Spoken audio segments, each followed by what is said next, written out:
அடுத்து முதல் குரலை ஆய்வதற்காக தம்பி பொன்னரசன் அவர்களை அன்புடன் அழைக்கின்றேன். அனைவருக்கும் மாலை வணக்கம். ஏன் மாலை வணக்கத்தை அழுத்தமா சொல்ல வேண்டியிருக்கு? ஏனென்றால் தலைவரும் செயலாளரும் இரவில் மிக இன்பம் கண்டார்கள். தம்பி செயலாளருக்கு சரி, தலைவருக்கு என்ன, அவரு இரவில் ரொம்ப இன்பம் காணுறார் சொன்னாரு. ஆனால் வேக்கம் கூடுதலாயிடுச்சு. அமைதியாக பார்த்து கொண்டு இருக்கிற ஐயாவை பார்த்தா பயமா இருக்கு, ராமசாமி ஐயா. ஏன்னா அவர் அமைதிக்கு ஆபத்து. அவர் பேசும்போது என்னெல்லாம் சொல்ல போறார்.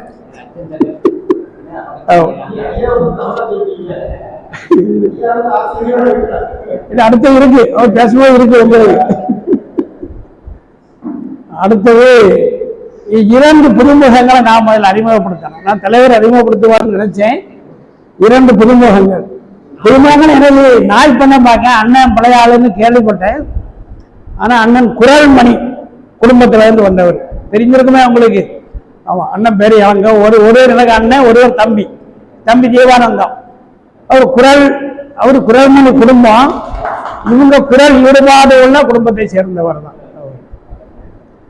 சரி, இருவரையும் வருக வருக என்று வரவேற்று தலைவர் செயலாளர் பொருளாளர் சார்பாக வரவேற்று என்னுடைய திருக்குறளுக்கு செல்லுகிறேன். பாடுவதனால சார் ரொம்ப மகிழ்ச்சியா இருக்கார்.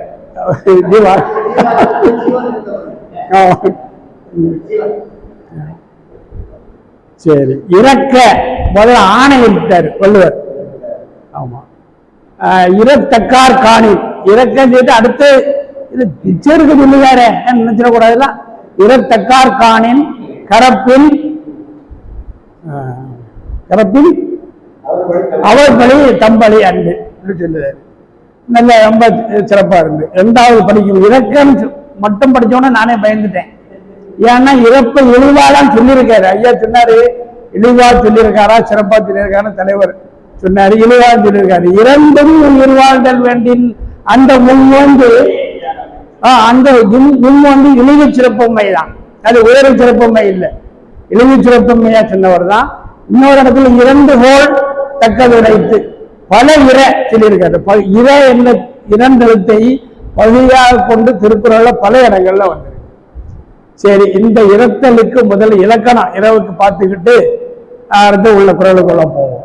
இலக்கணம் முதல் நிலை தெரிந்த தொழில் பெயர்னு முதல் உரையாசிரியர், திருக்குறள் முதல் உரையாசிரியர் ஐயா மணக்குடவர். பரிமேலழகருக்கு முன்மையவர். அவரு முதல்நிலை தெரிந்த தொழிற்பெயர். எனக்கு அதுல ஒரு குழப்பம் இருக்கு, தெரிந்த ஏன் போட்டாருன்னு தெரியல. முதல்நிலை தொழிற்பெயர்ந்தது சரி. ஏன்னா இரத்தல் என்பதுல தல் தொழிற்பெயர் விகுதி, அந்த விகுதியை நீக்கிருங்க. மிச்ச இர மட்டும்தான் நீக்கி இர பகுதி. அதை ஒரு பெயர் சொல்லாக்கிறதுக்கு தொழிற்பெயர் ஆக்கிறதுக்கு ஊ போட்டு இரவன் ஆயிருக்கு.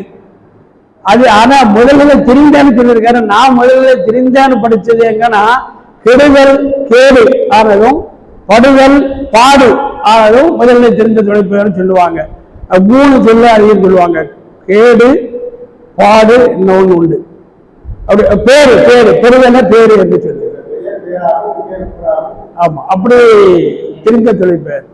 சரி, இதை முதல்நிலை தொழிற்பெயர்னு எடுத்துக்கிடுவோம். அடுத்தது நம்ம இறத்தக்கார், அதுல நிறைய செய்தி இருக்கு. ஏன்னா இவர் குணக்குடவர் ஐயாவும் பரிமேலழகரும் சொல்லுறாரு, யார் மாட்டும் செய்வது அன்பு. இந்த இரத்தல் யார் மாட்டும் செய்வது அன்பு, தகுதியுடையார் மாட்டே செய்வது, தகுதியுடையாரிடம் மட்டும்தான் செல்வது. அப்ப ஏனென்றால் பரிமேலழகர் குறிப்பா சொல்லுறாரு, அந்த இரத்தக்கார காண்பது அறிவுங்கார் உலகத்துல.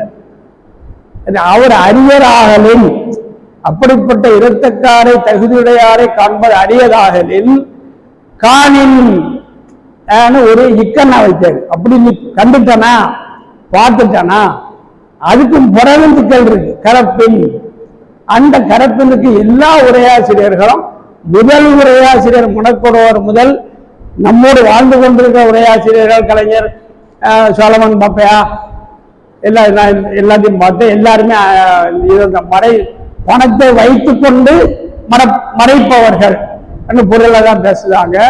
ஆனா எனக்கு என்ன தோணுதுன்னா, ஏன் நாவலரையும் போய் பார்த்தேன், நாவலர் அப்படித்தான் சொல்லுவாரு. நாவல் கொஞ்சம் வித்தியாசமா சொல்லக்கூடியவர் அவரு தான் சொல்லுவாரு. ஆனா அவர் தன்னையே மறைச்சா, நான் பணத்தை மறைக்க இருக்கட்டும், தன்னையே மறைக்க. எப்படின்னா, இப்ப நம்ம தலைவர் செயலாளர் வெளியே இருந்து வாராங்க, நான் எதிர போறேன், செயலாளர் சொல்லுவாரு, ஐயா பொன்னரசு அண்ணன் போறாரு, சும்மா இருப்போம் அவன் போட்டோம் நான் ஒழுங்குகிறேன், நான் எடுத்துக்காட்டு உங்க ரெண்டு வரையும் சொன்னேன். அப்ப நீங்களும் படையினா சாரி வந்துருவாங்க. அந்த ஒழுத்துல ஒரு உரையாசிரியர்களும் சொல்லல. எனக்கு ஒரு சந்தேகம், அதுக்கு ராமசாமி ஐயா சொல்லுவாரு. அந்த ஒழுத்து எல்லாரும் இந்த பணத்தை வைத்துக் கொண்டு ஒழித்தால் தான். ஆனா இந்த ஒழுத்துல 3 வகை இருக்கு. எப்படின்னா, நேரடியாக இல்லைன்னு சொல்லுவதற்கு வெட்கம், வேண்டியவன்ட்ட எப்படி இல்லைன்னு சொல்லுவதற்கு அப்படி ஒழிக்குது, வச்சுக்கிட்டு இல்லைன்னு சொல்லுவதற்கு. அல்லது இன்னும் அதுக்கு பதில் விளக்கத்துக்கு இன்னொன்று சொல்லுவேன். ஒரு எடுத்துக்காட்டு, இந்த காலத்துல இப்ப நான் நயினார் சாரை பார்த்து ஒரு 10,000 ரூபாய் கேட்க, அது பாக்கெட்ல இல்ல சாருங்காரு. போன்ல அனுப்பிடுங்க, ஏன்டா அந்த ஆப் இல்ல, அது என்னது போன் பேயா ஜிபே, ஏன்டா அந்த ஆப் இல்லைன்னு சொன்னது ஒரு கரப்பில் தான். அவருக்கு ஆப் இருக்குன்னு எனக்கு தெரியும். அப்ப அது ஒரு கரப்பு. இது இன்னொன்னு நான் முதல்ல சொன்ன விளக்கம், ஆள் மறையாது, ஆளே பார்க்காம மாறி போறது. இன்னொன்னு இப்ப நான் கொடுத்தேன், நான் அண்ணனை பார்த்துட்டு அண்ணன் ஒரு 200 ரூபாய் தாக்கணும், ஐயா இப்ப நான் கொடுத்தேன், சந்திரன் வாங்கிட்டு போயிட்டான். சொன்ன மாதிரி 200 ரூபாய் வச்சிருந்தோம், போ சந்திரன் வாங்கிட்டு போயிட்டான் போ. அப்படி 3 வகையில இருக்கு முறைக்கிறது. அதுக்கு நான் எப்ப அந்த வாழ்க்கையில எடுத்துக்காட்டு சொல்லுவது உண்டு, இன்னைக்கு ஒன்று சொல்லுவேன்.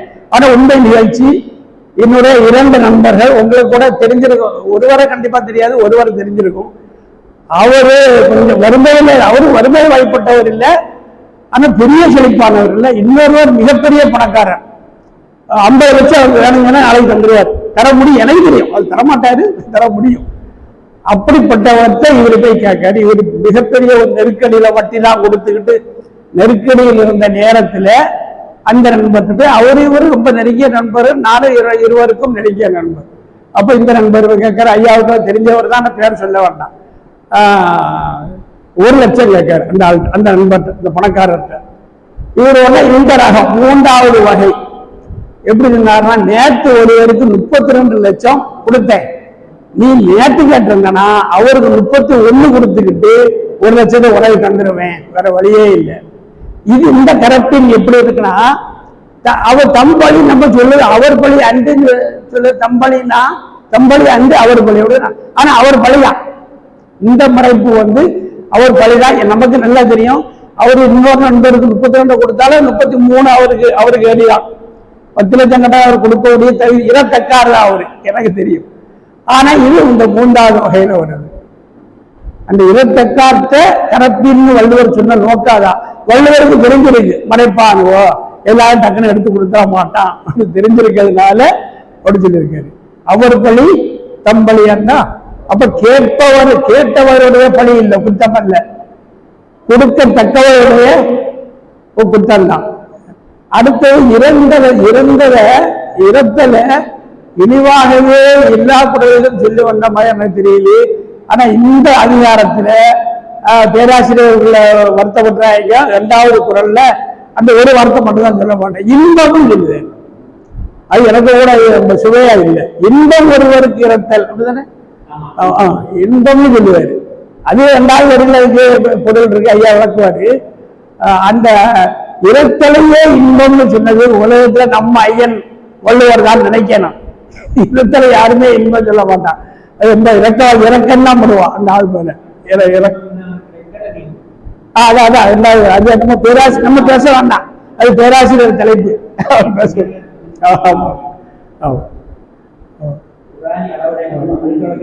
சரி, அப்ப மீண்டும் ஒரு முறை குறளை கூடி முடிக்கிறேன். இறத்தக்கார்கானின் கரப்பில் அவர் பழி தம்பளி அன்று.